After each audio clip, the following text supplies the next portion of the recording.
Hey there. I want to talk a little bit about diversity in the new dimension.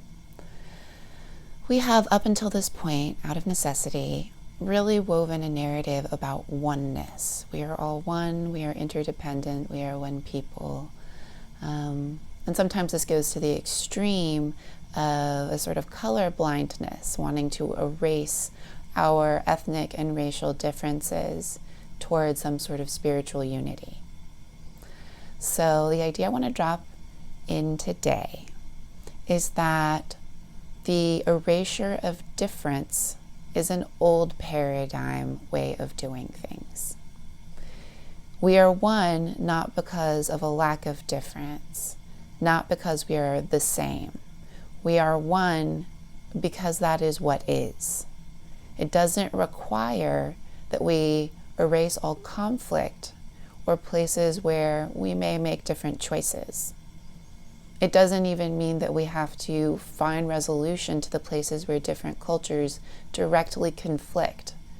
What it does mean is that regardless of its specifics, regardless of differences between races and cultures, despite all of that, we are still one. We are still all divine. There is not one group that is superior to another. They are simply different. The removal of judgment supersedes almost everything within the new paradigm. And there is a certain level of judgment quietly woven in when we're wanting to erase diversity, when we're wanting to wash it all into one color.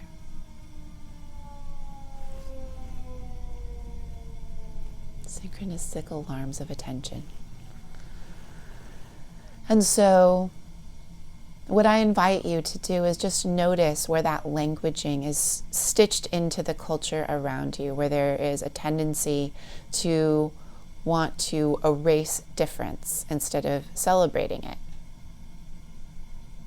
In the new dimension, within 5D living, this concept of race and particular groups we align ourselves with is a very loose one. In the 5D, there is no race.